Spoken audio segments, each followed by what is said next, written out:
Good morning is June 20th, 2 months on trail, woo! I'm gonna try for 14, I don't know if I'll make it. I did not sleep well last night. 1, had too much caffeine at the Trail Magic. 2, it got really cold, and even with hand warmers, it was still a little chilly sometimes.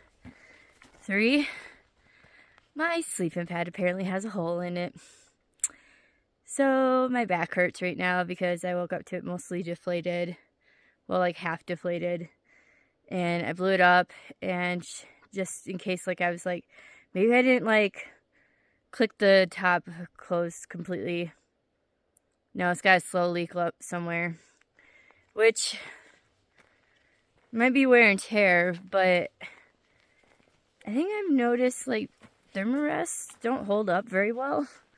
In general, it seems like everybody gets holes in them. Maybe they're rough in their gear. I don't know. But when I had my Climate Air mattress, and I still have my Climate Air mattress back home, whole through hike of the AT, never got a hole in it and stuff. And again, it might be just like how you use it and wear and tear and whatnot. But if I replace this one with a thermarest again, and I get a hole in that one, I'm probably going to switch back to Climate, just because their seam's a little bit sturdier.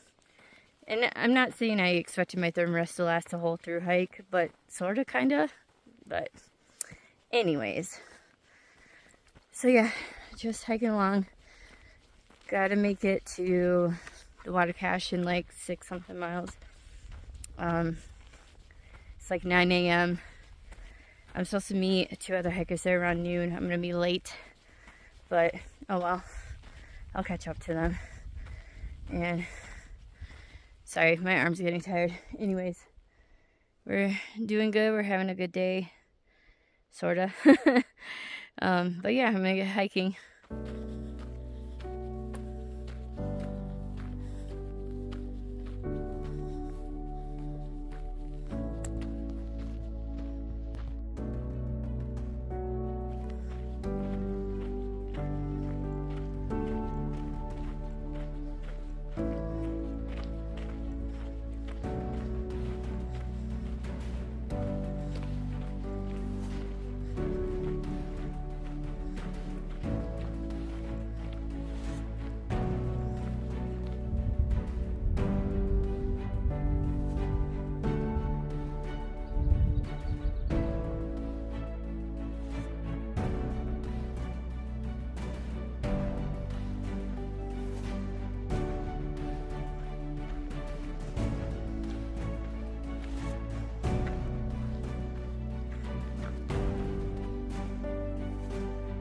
So we're currently in a burn scar, and it's really pretty in the sense of it's got all these flowers, but all these yellow bushes are blooming, and so it's been really nice and pretty to walk through.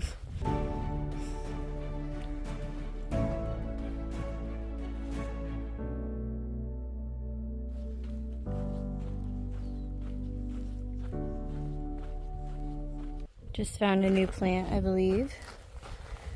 This is what they look like.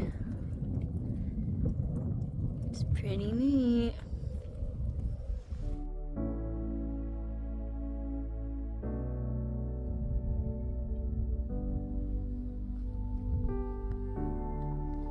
Also, these ones are pretty cool. I think I've filmed them before. But yeah, they're kind of neat to see as well.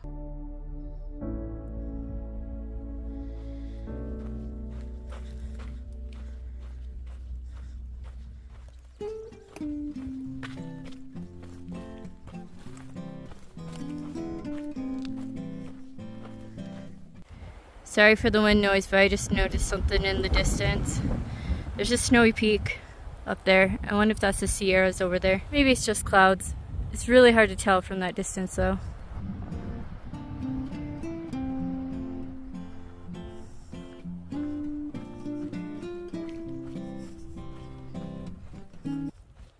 It sure is pretty.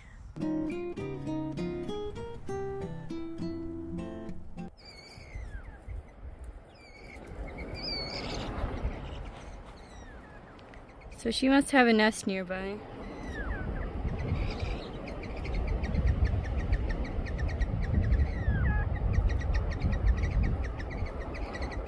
Alright, so I'm headed down to Kelso Road. I have 3.2 left.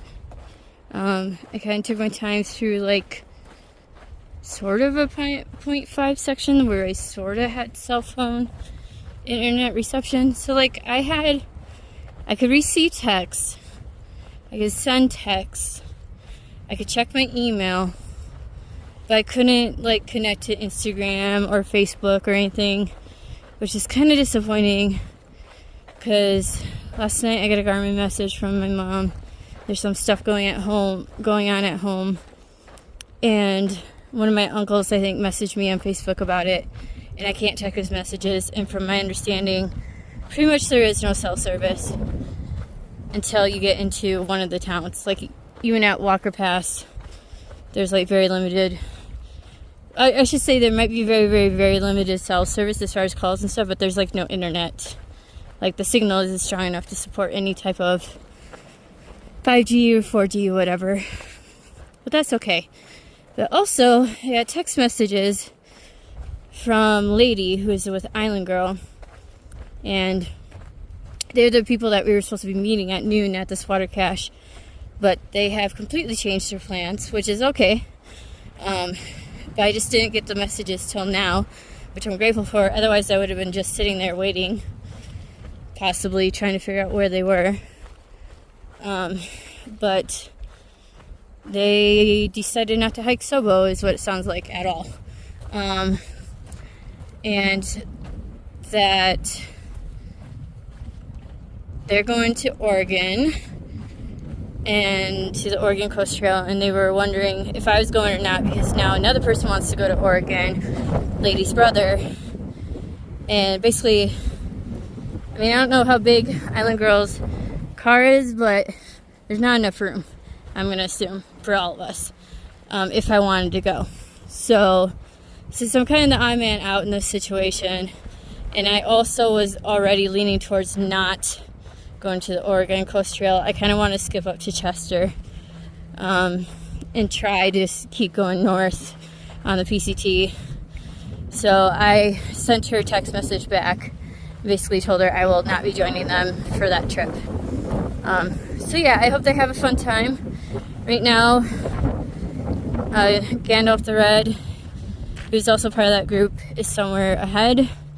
I had as you know, a very late start out of camp this morning. He was already gone by the time I got moving.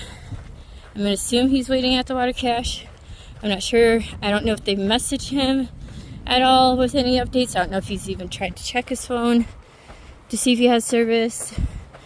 But I'm hoping I can run into him sometime today and relay the fact that we are not going to see those two at all today. So, or tomorrow. Or possibly not even Ridgecrest. I don't know what's going on as far as that part. Because it sounds like maybe a lady continued on to hike with her brother into Kennedy Meadows. I don't know. I'm very confused. So, again, I'm totally okay with these plans changing. I'm just trying to figure out, like, myself, I would like to try to get into town, not tomorrow, but the day after. So tomorrow I might try to do a 20 and then do a 30 into town.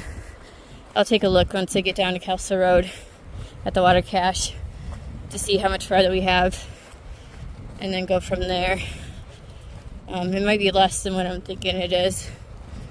But yeah, this is around this time. A lot of groups are splitting, if there are groups. There's a bunch of people going home. There's one guy last night that is done with the trail for this year. There's people going Sobo right now too. I don't know, because they did try to go north. And they ran into a lot of snow up above. The particular person, it was a woman that ran into too much snow at Bernie, up by Bernie, California, or Bernie Falls, California. I'm not entirely sure.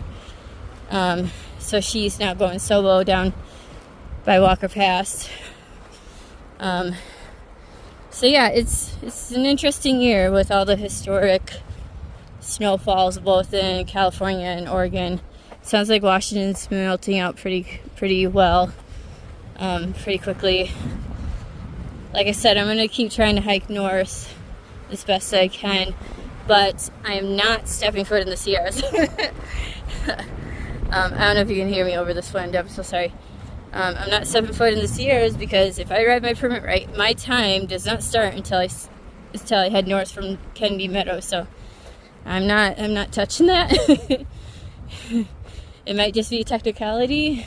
It might be overlooking something, but if that's what it says, I'm not moving anywhere north of Kennedy Meadows into the Sierras. So, but yeah. Anyways, I'm gonna put this down and get down to this water cache in a few miles, and then figure out what my day's gonna look like.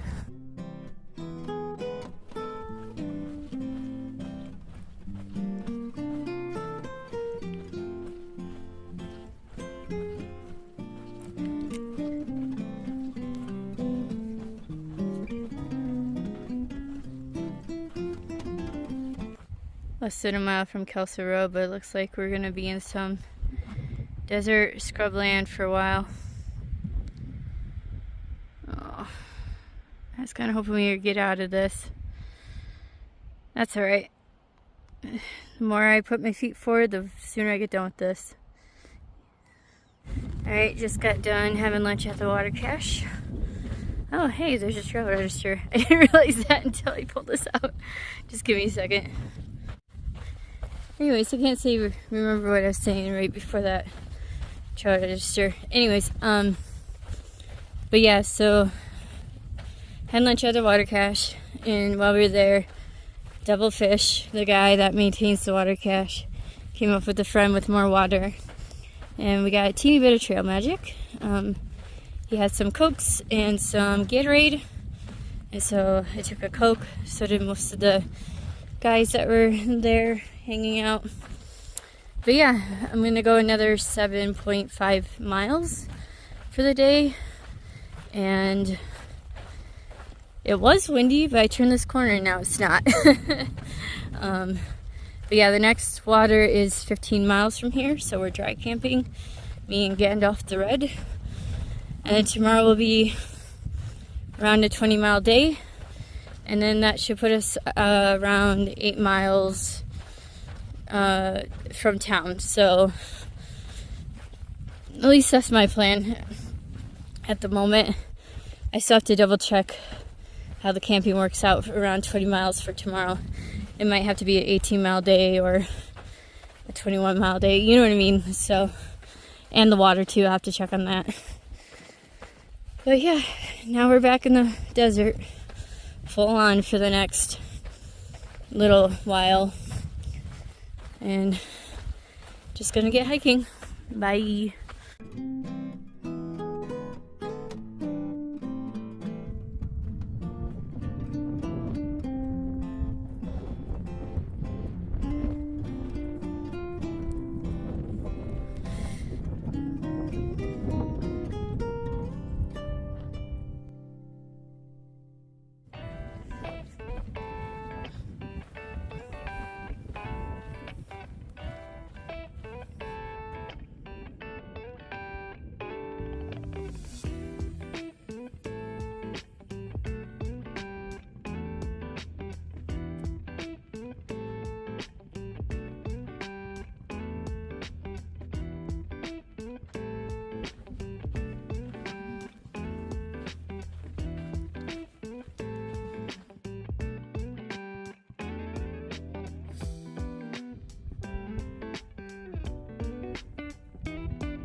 Here hiking along, and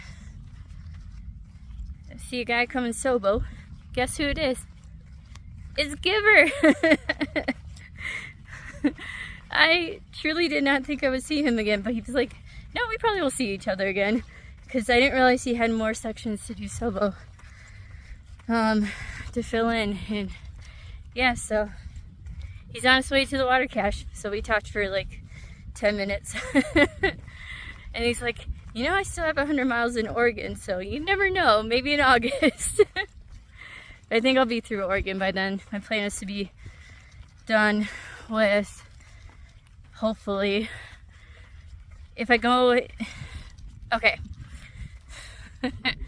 So, I'm gonna have to research this permit thing, because Devilfish, who was doing the water cache, said, when I told him my plan, it was like not going into the Sierras because of the 30-day thing. He goes, as soon as you skip up, your permit is null and void for the Sierras. And I was like, are you kidding me? So, yeah, so I might, oops, sorry, I still might go into the Sierras. We'll see. I don't know. I need to get into Ridgecrest and research everything about the permit, what's allowed, what's not allowed, and all that stuff. What kind of local permits there are, all that stuff.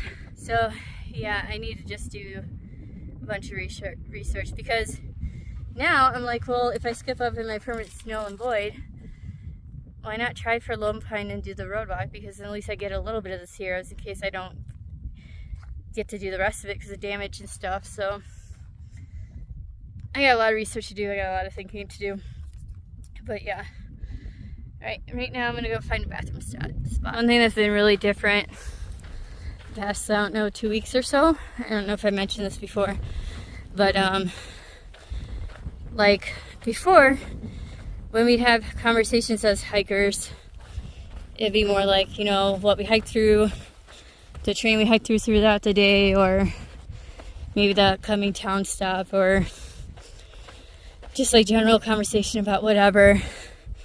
But now, whenever we all get together, it's just been like, talk about Sierras. Where are you skipping to? What's your plan? What's this? What do you think? What do you think? And like, it's just like all around the Sierras, or like flipping or skipping up or whatever. And are you going home? Are you switching trails? It's just like, that's the main talk of everybody for the most part the past couple of weeks, especially as we get closer. And there's a lot of speculation about trail conditions and whatnot in the Sierras and above in the Chester area in Oregon.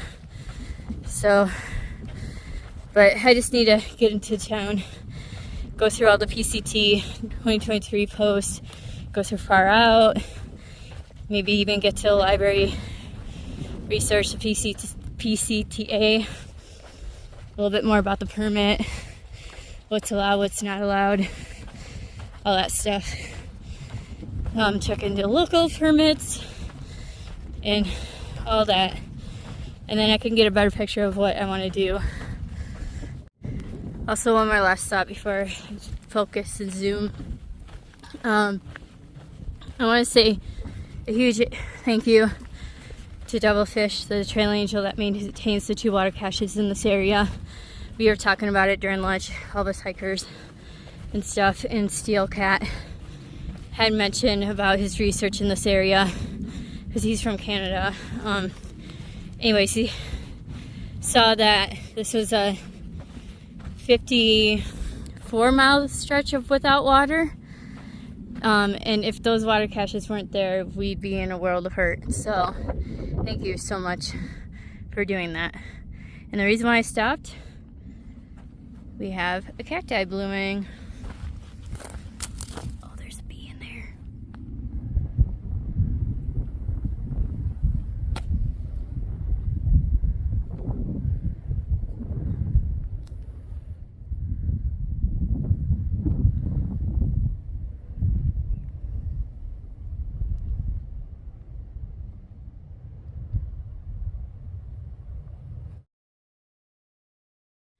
Sorry, now that I'm less distracted, but to finish my thoughts, so yeah, thank you to Devilfish for maintaining those caches, because something that I knew about because of Linda earlier on the trail, but Steelcat did not know about, and some of the other hikers, is that, because Steelcat was asking Devilfish, like, and some of the other hikers were like, oh, hey, you know, like, does the PCTA, you know, pay you to do this, or, you know, help you maintain this, or does it come out of your own pocket and to like fill up all this water all the time?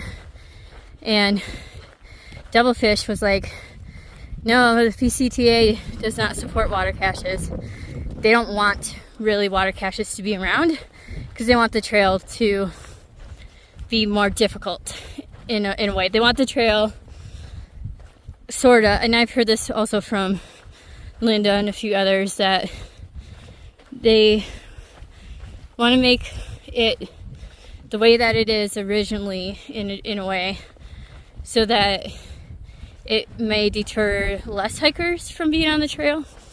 Not on purpose per se, but like, I don't know what I'm saying, but long story short, they don't support the water caches in the sense of like, they let the local trail angels do it, but they don't pay them to do it. They don't like officially condone it, yeah, or accept it.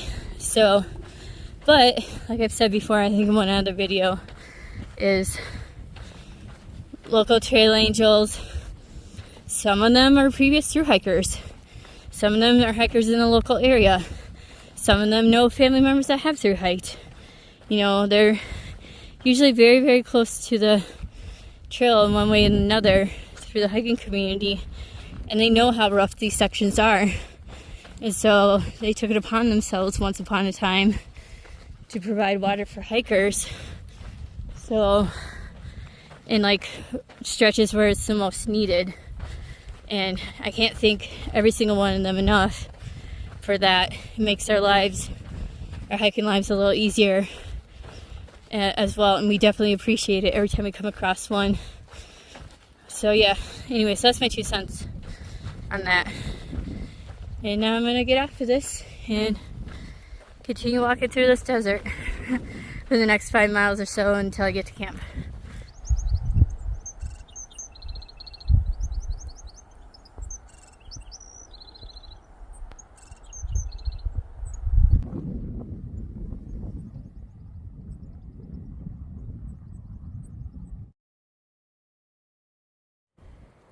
I'm not entirely sure what this is for. I think it's 1,000 kilometers.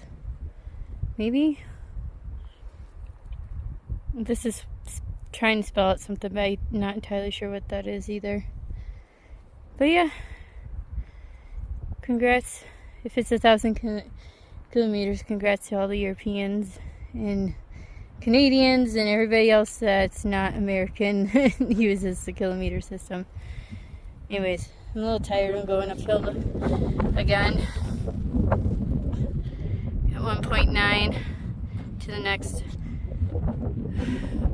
point, and then 3 point something from after that.